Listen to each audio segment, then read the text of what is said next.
pepatah Jawa itu ada yang berbunyi urip iku urup. Ya. Bahwa hidup kita ini itu seharusnya berguna untuk diri kita, diri keluarga, dan diri orang lain.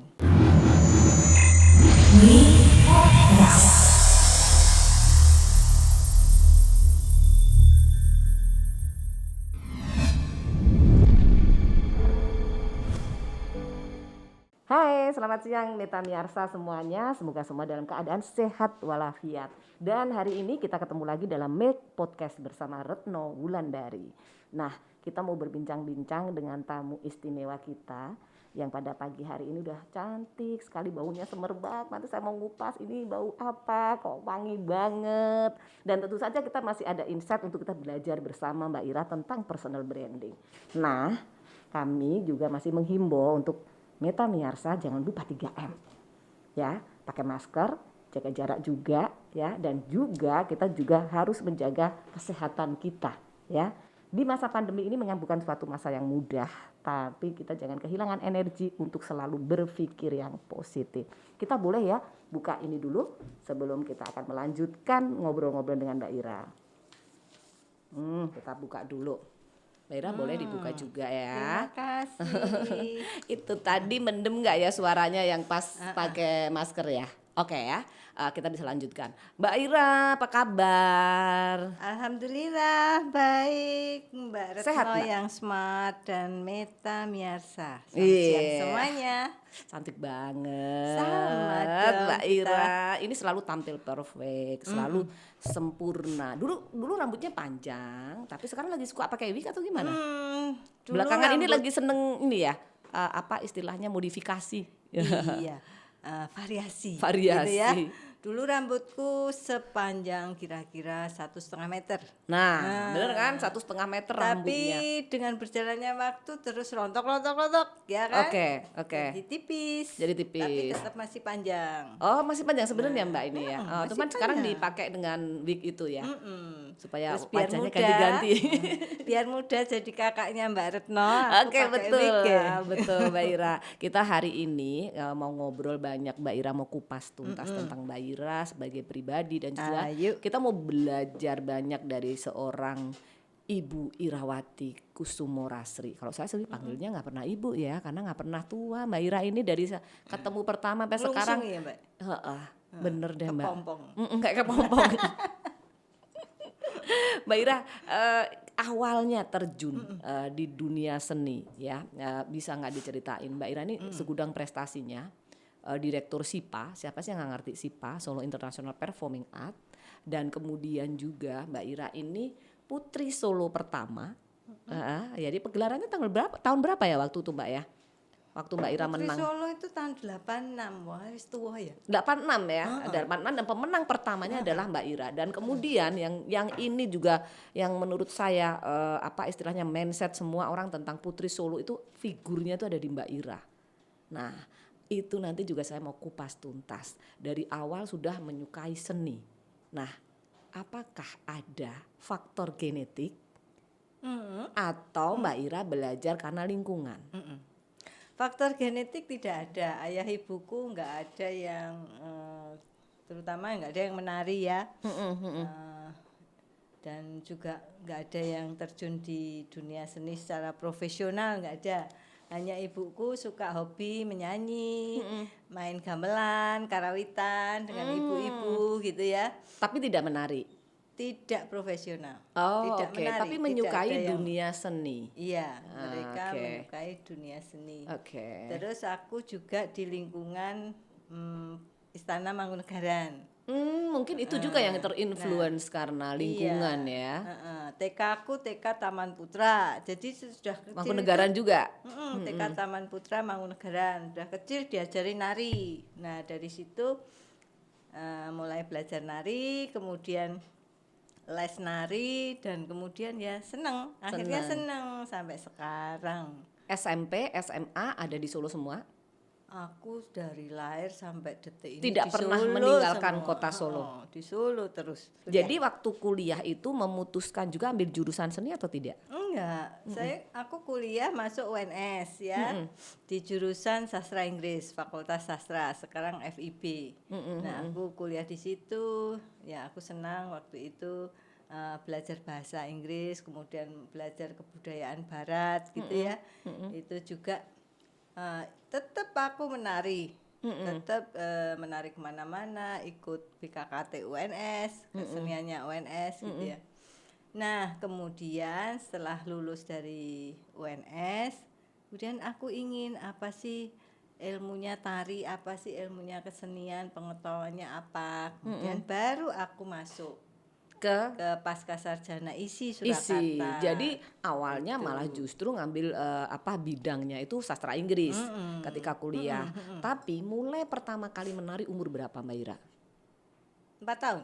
4 tahun. Tarian apa yang pertama kali ditarikan? Tari bunga. Oh, tari bunga. Bunga dan kupu-kupu. Masih inget ya? Gitu ya. Oh, oke. Terus menarinya di Pramodhanan Mangkunegaran gitu ya. Siapa yang mengajari nari Mbak Ira waktu pertama? Guru TK. Guru TK. Guru TK Taman Putra Mangkunegaran. 4 tahun. Gitu. Ya, 4 tahun kita dipentaskan dengan baju balet. Oke, ini baru pertama kali nih dikupas ya, pakai baju balet. Pakai baju tarinya balet, bunga-bunga. Roknya yang nyepruk gitu ya, terus pakai you can see gitu, nari bunga dan kupu-kupu gitu. Oke. Nah, itu pertama Itu kali debut menari pertama di situ. kali Mbak Ira Iya. sebagai seorang penari. Tarinya adalah tari bunga dan akhirnya Mbak Ira benar-benar menjadi bunga di bidangnya ya. Kemudian tahun 86 ketika ikut Putra Putri Solo udah kuliah atau masih SMA Mbak? Sudah, sekitar usia aku sudah 22 atau 23 Berarti kuliah ya? tahun. Iya, sudah kuliah. Ini kok ada pemilihan Putra Putri Solo. Aku SMA ikut finalis Putri Remaja Indonesia loh, majalah SMA-nya? Gadis loh. Oh, finalis Putri Remaja Remaja Indonesia. Karena Indonesia. kalau dulu itu pengen istilahnya mengaktualisasikan diri itu lewat ajang putri-putrian ya Mbak ya pada saat itu ya. Nah, itu waktu itu jadi finalis. Finalis Putri Remaja Indonesia tahun 81. 81, 86 ikut 86. pemilihan Putra Putri Solo. Iya. Nah, waktu itu apa yang kepikir? Karena kemudian ini menjadi trademarknya Mbak Ira. Bahkan ibaratnya menjadi sebuah brand bagi Mbak Ira. Sebelum Mbak Ira terjun ke SIPA, Putri Solo ya Mbak Ira gitu. Nah, apa nih Mbak? Hadiah. Oh, Hadiah gede. pada masa itu. Hadiah kok gede men, ikut gitu. Oh gitu. Oh, iya dan Iya, menang. gitu. Dan akhirnya memang aku juga berusaha ya, tidak hanya ikut terus ikut-ikutan, enggak, aku belajar ya. Karena apa waktu itu jurinya kebudayaan. siapa Mbak? Jurinya? Jurinya banyak, dari Keraton Surakarta, dari Mangkunegaran, dari UNS gitu ya. Dan tokoh-tokoh masyarakat pada masa itu Ya, ya. juri finalisnya aja Ibu Wali Kota ikut menjuri itu ya. Terus tokoh-tokoh budaya itu banyak yang juri, kan ada pemilihan semifinal dulu baru final gitu ya, sama Ada seperti tahapan-tahapan sekarang. yang harus diikuti. Itu banyak juri-juri yang ya ikut menilai gitu. Ya alhamdulillah justru banyak ilmu pengetahuan yang aku dapat Dari situ ya. Iya. Nah, itu kan juga Putri Solo di situ juga membangun kecintaan terhadap budaya Jawa ya pastinya, dan Mbak Ira merepresentasi itu hampir dengan sempurna karena tidak hanya cerdas secara intelektual tapi juga bisa menjadi representasi budaya karena penari juga ya kan. Nah, Mbak Ira setelah Putra Putri Solo itu debut apa yang Mbak Ira buat di dalam masa 22 tahun sampai dengan mungkin fase-fase remaja ataupun istilahnya gadis ketika Mbak Ira tumbuh menjadi seorang ini? Aku sering ikut misi-misi kesenian. Oh, sering ikut Ya. lewat tari juga? Lewat tari juga Oke. ke luar daerah, lewat BKKT UNS ya, ke Surabaya, ke Jakarta gitu ya. Waktu di kampus itu berarti kuliah waktu di sambil kampus. ngikut misi kesenian. Iya. Oke. Sambil ikut misi kesenian ke Jogja gitu ya. Terus setiap ada kunjungan dari kementerian ke UNS pasti ada tariannya, ikut nari gitu. Terus ikut juga misi kesenian ke luar negeri. Nah, ini yang aku paling suka, jalan-jalan Nari, tapi menari gitu Menari ya. sambil melihat budaya Nah, negara lain ya Mbak ya? Itu jadi kesenengan. Kapan lagi ya keluar negeri, kapan lagi ya narik Oke. keluar negeri gitu ya. Itu sempat mengganggu kuliah nggak? Enggak sih, hanya Tetap tapi lulus tetap tepat waktu. lulus 7 tahun. Aku nggak mau pelan-pelan ya. Aku Harus nggak mau cepet-cepet. menikmati, Ya, harus tak menikmati, ya. Harus dinikmati 7 dengan tahun sempurna, baru ya kan? lulus aku Oke. sampai dosenku bilang, mau kemana lagi Ira? Sebentar ya Pak, saya ke sana dulu ya Pak, misi Oke. kesenian Pak, sayang kan Pak. Ya. Pembimbingku sampai begitu. Ya Pak, Oke. alhamdulillah. Terima kasih Pak Taryono pembimbingku. Yang selalu memahami ya, selalu Iya. memahami kegiatan dan aktivitas Mbak Ira pada masa itu. Nah, Mbak, kita sedang belajar personal branding. Di dalam kita mendevelop sebuah brand, kayak Mbak Ira ini memilih jalur kesenian. Kan ada orang yang secara alamiah melakukan ini. Jadi ya mengalir aja, atau memang Mbak Ira itu dari awal sudah mendesain, saya akan memilih budaya kesenian ini sebagai core saya untuk mengembangkan diri dan membedakan saya dengan yang lain, atau memang mengalir aja deh? Mengalir aja. Oh, oke. Aku mengalir aja. Oh ketemu ini, oh ya ke sini. Oh belok ke sana, biar belok. Gitu. Oke, baik. Tadinya aku suka ikut lomba-lomba putri-putrian gitu. Ya suka menari. Oh ya. Tapi aku nggak suka ikut lomba-lomba nari, nggak suka. Oh, oke. Aku tidak, jarang sekali ikut lomba-lomba menari. Kenapa? Gitu. Nggak suka. Semua tarian itu bagus. Jadi Menurut Mbak Ira begitu menurutku ya? semua penari juga bagus. Jadi kalau lomba itu kok kayak saingan itu terus lirik-lirikan pada saat lomba, aku nggak suka suasananya. Oke, jadi gitu karena ya. memang ketika menari itu mengekspresikan diri, enjoy, dan itu menurut Mbak Ira semuanya indah dengan cara masing-masing. Nah, Ya, itu oke. setelah menari bisa kok ada ya yang bisa membuat tarian ya. Aku pengen buat tarian. Itu timbul pemikiran itu masih kuliah atau setelah selesai kuliah? Setelah selesai S1 ya. Oh, setelah S1. selesai S1 nyoba buat tarian. Terus dipentaskan. Kok ada yang nonton ya? Senang juga Oke. ya gitu ya. Iya. Kok ada yang nonton karyaku ya? Oke, buat lagi. Lama-lama kok aku kurang ya pengetahuan tentang dalam dunia kesenian terutama tari gitu, terus kuliah di S2 Oke. itu. Tapi fokus Ambil terus ya Mbak ya, jurusan dari tari, pertama 4 gitu. tahun tidak pernah meninggalkan yang namanya dunia kesenian termasuk menjadi penari tadi. Dari 4 tahun. Jadi fokus melakukan itu ya. Ya, fokus tetap situ. Tadinya senang menari. Oke, senang menari. Ternyata dapat souvenir kalau menari itu ya, kan suka menari untuk turis di Mangkunegaran. Suka dapat souvenir kalung dari Oke, Jepang gitu dan ya, seneng kipas jadinya. dari Jepang gitu. Senang lama-lama tidak hanya souvenir, dapat uang saku. Senang. Mulai nih. Kapan pertama kali dapat uang, Mbak? SMP. Oh, kelas SMP. 2. Udah bisa menghasilkan Iya, lewat tarian. Rp300. Waktu itu udah buat jajan udah cukup ya Udah waktu cukup masa untuk itu ya. bakso udah cukup.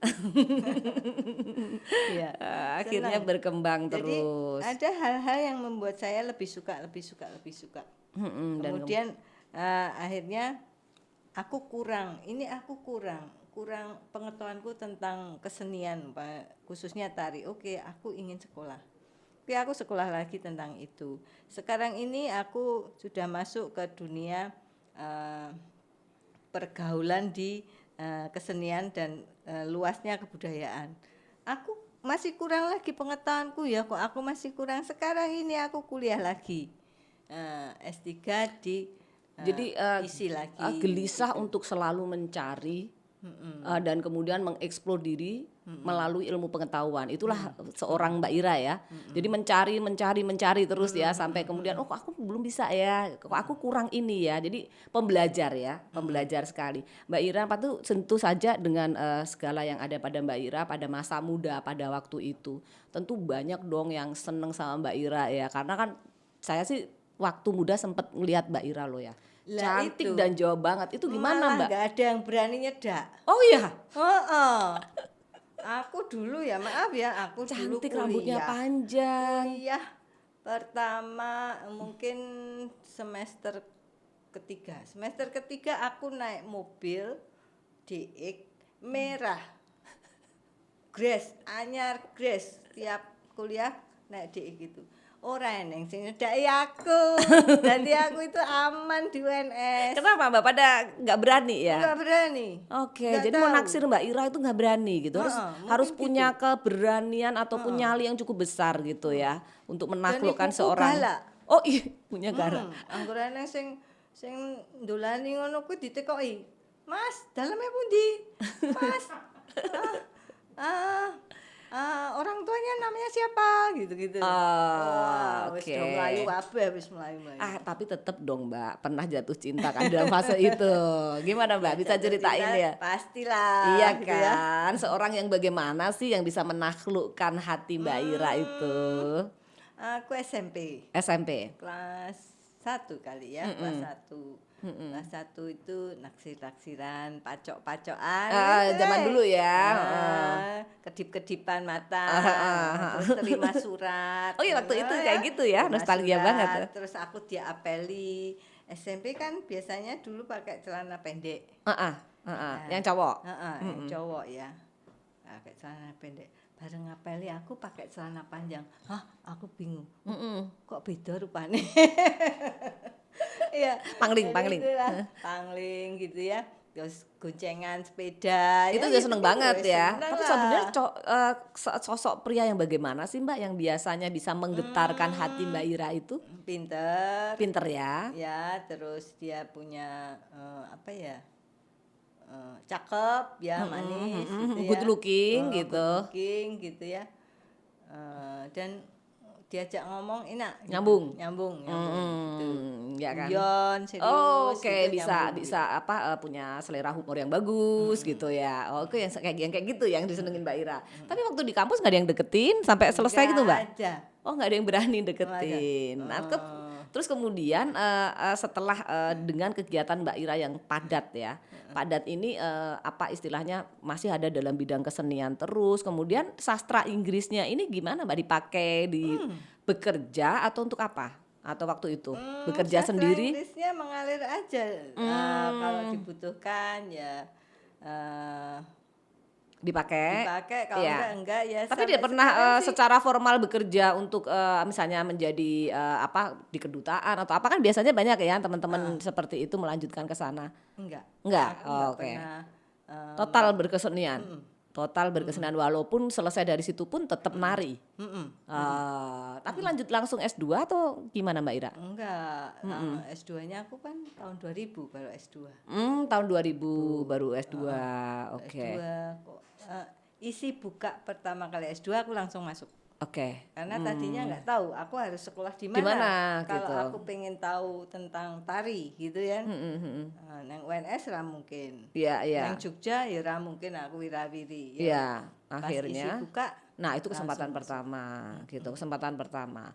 Nah, Mbak Ira ini selain tadi ya, saya sudah ceritakan bahwa dalam personal branding harus ada yang namanya satu ya, fokus dan konsisten. Ya dari 4 tahun sampai itu tetap di jalur yang sama. Dan ini yang menjadi pembeda Mbak Ira dengan lain. Nah, ada lagi nih yang menarik untuk dikupas, Mbak Ira dengan Sipa. Nah, ini adalah satu hal yang tidak bisa terpisahkan. Nah, pertama kali Mbak tiba-tiba Mbak Ira menjadi menginisiasi Sipa itu, ya kemudian meng-create, kemudian merawat itu sampai dengan hari ini. Pertama kali apa yang membuat Mbak Ira berpikir untuk mau terlibat di Sipa? Tadinya aku mengusulkan ke Pemkot itu festival tari ya. Festival Awalnya tari di Solo. pada waktu pemerintah wali kotanya Pak Jokowi ya waktu itu ya. Internasional tapi Iya. tari gitu. Tapi belum ada tanggapan. Kemudian suatu saat aku diundang oleh Kepala Dinas Pariwisata waktu itu Pak Purnomo ya, untuk mempelajari tentang festival. Mungkin wali kota Surakarta menghendaki ada festival internasional seni pertunjukan gitu. Terus Pak Wali mengumpulkan tokoh-tokoh festival dari berbagai kota, ada yang dari Semarang, Jogja, Jakarta yang diprakarsai oleh Mas Bluntang ya. Diantarkan oleh Mas Bluntang, kemudian ngobrol beberapa kali.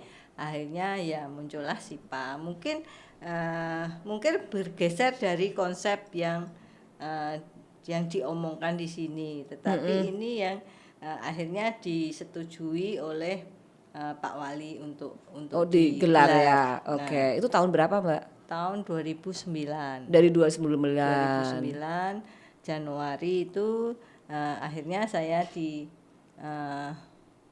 oleh Pak Pur sebagai Kepala Dinas Pariwisata. Akhirnya harus ada festival tahun ini bulan Agustus gitu ya. Ini bagaimana Mbak Ira? Oke, saya kalau dipercaya ya sanggup gitu aja ya sanggup. Nah ini tantangan buat saya.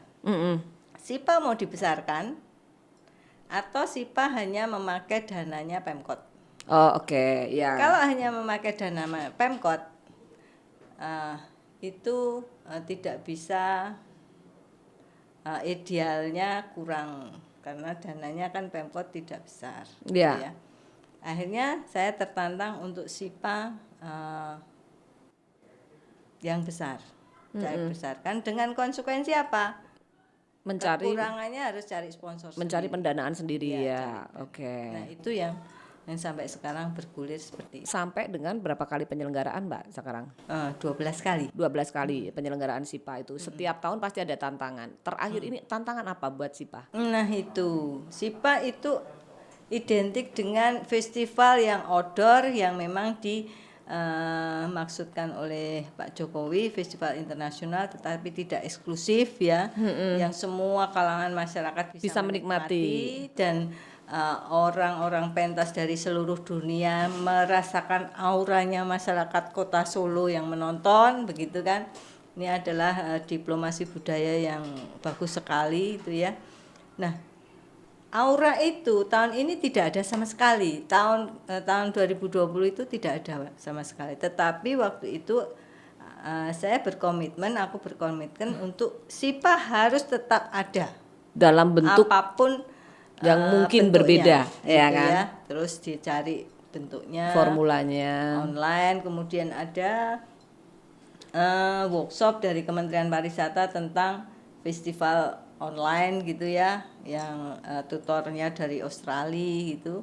Nah aku ikut. Akhirnya dari 100 proposal yang masuk dari workshop itu SIPA masuk 3 besar yang didanai oleh Kementerian Pariwisata. Walaupun Pemkot tahun kemarin tidak membiayai, tapi berhasil. SIPA bisa eksis ya di masa pandemi ini. Iya. Mbak, kita ngomong-ngomong masa pandemi ini kan memukul semua sektor, tidak terkecuali pekerja seni. Apa yang dilakukan Mbak Ira sebagai senior di sini?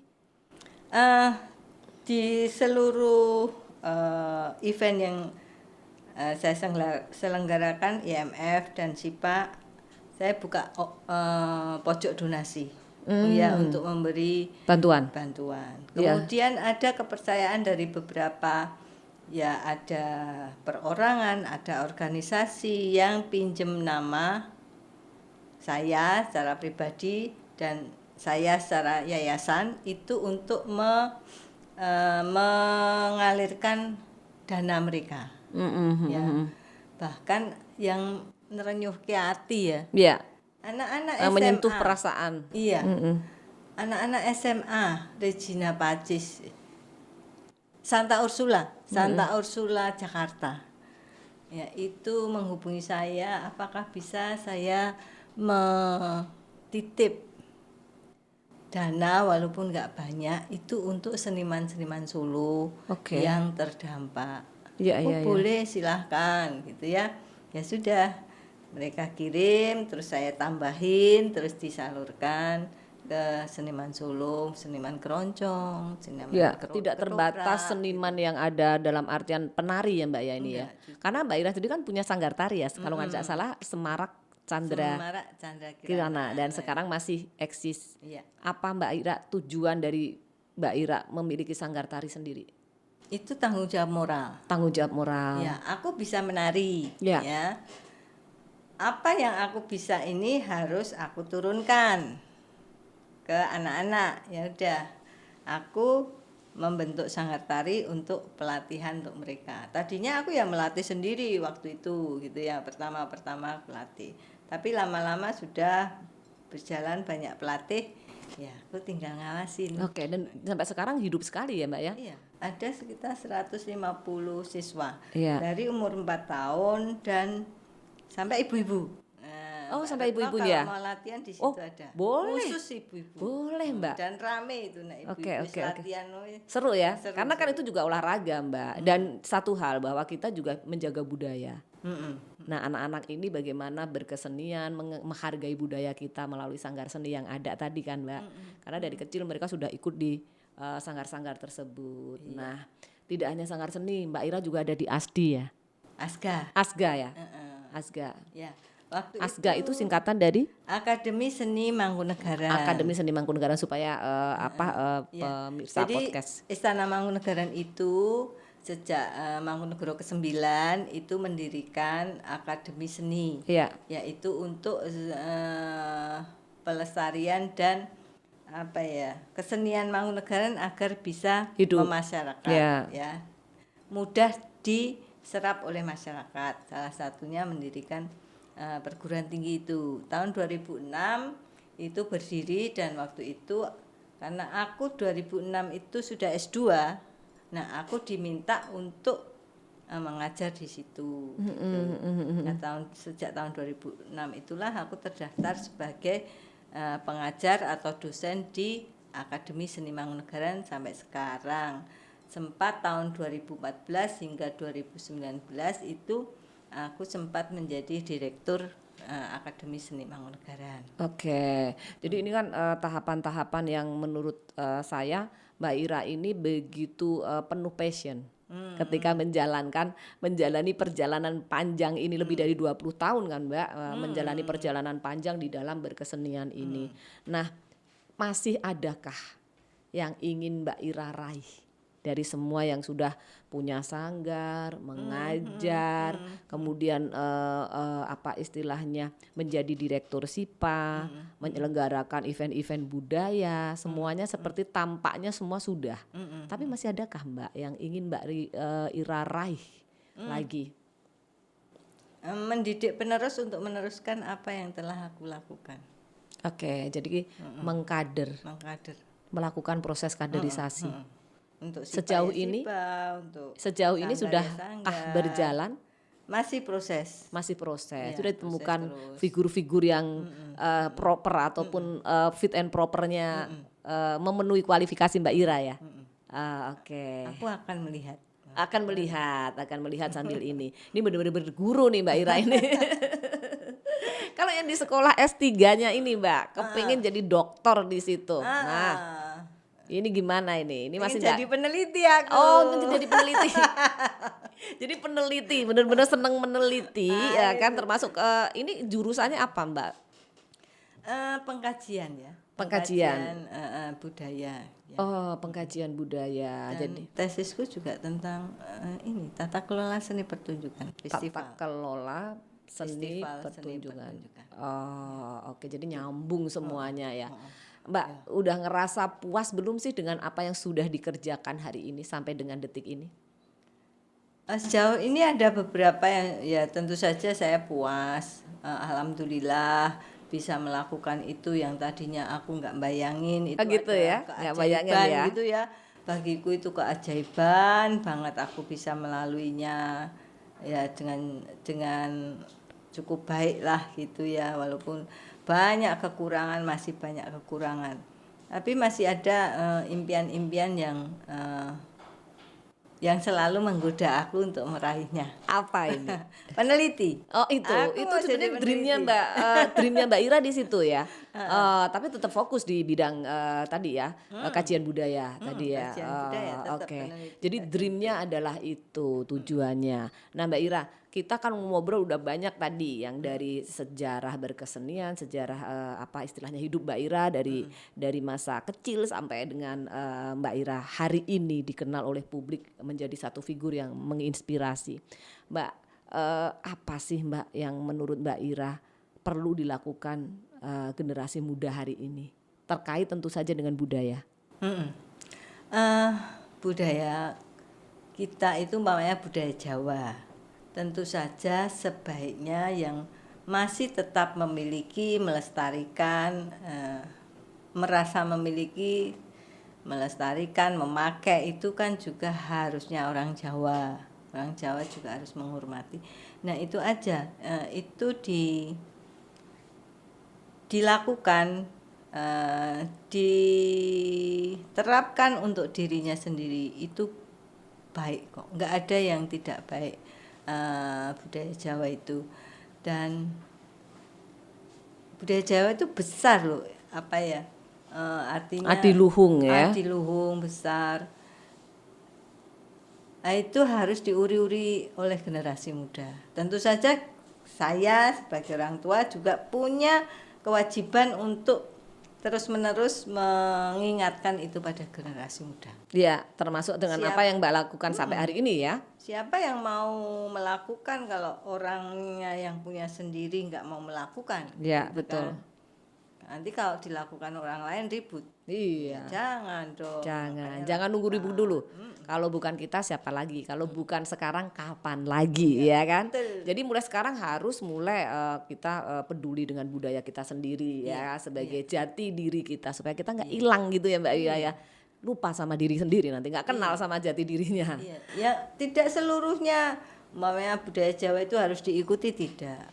Ya semampunya. Oke, ya. Sesuai dengan hati nurani kita itu pasti ada banyak. Oke. Tapi kita terapkan untuk kehidupan sehari-hari. Itu Agar nilai-nilai tidak yang punah. adiluhung ini masih bisa kita terjemahkan di dalam kita sehari-hari. Karena gitu. kita melihat loh sekarang ini bahasa Jawa hampir punah loh. Iya, jarang Di sekali. keluarga Solo aja sudah mungkin 50% lebih keluarga Solo itu sudah bahasa Indonesia loh. Ya itu kan memprihatinkan. Iya, jadi harus bisa juga ya sebagai orang tua juga mentransfer ini nilai-nilai ini gitu. Harapannya Mbak Ira seperti itu ya. Nah, Mbak Ira closing statementnya kira-kira apa yang mau disampaikan nih dalam boleh tentang SIPA, boleh tentang apa saja, monggo terhadap Meta Miarsa. Meta Miarsa, saya hanya mengingatkan bahwa pepatah Jawa itu ada yang berbunyi urip iku urup. Ya. Bahwa hidup kita ini itu berguna, seharusnya berguna untuk diri kita, diri keluarga, dan diri orang lain. Jadi sebaiknya membangun, mendudukkan diri sendiri ini juga untuk agar lebih berguna, untuk bermanfaat juga untuk orang lain, orang banyak. Itu intinya hidup. Ya, urip iku urup. Nah, Meta Miarsa, kiranya ini adalah ending dari percakapan kita dengan Mbak Ira. Saya pengen sih Mbak Ira sebenarnya pakai satu gerakan tari Jawa. Apa Mbak? Ulap-ulap Mbak? Ini namanya saya bisa juga nari. Ukel. Iya. Terus ini namanya sembah. Sembah Gusti, sembah diri. Luar biasa sekali. Udah kelihatan banget penarinya. Dan Meta Miarsa, kita senang sekali bisa bertemu dengan Mbak Ira hari ini. Terima kasih untuk kehadirannya, bisa menginspirasi semuanya. Dan mudah-mudahan ini bukan yang terakhir kali Mbak, kita masih akan bertemu dalam kesempatan-kesempatan yang lain di dalam program-program yang berbeda. Sampai bertemu lagi, Meta Miarsa, saya Retno Wulandari pamit mundur. Bye. Bye.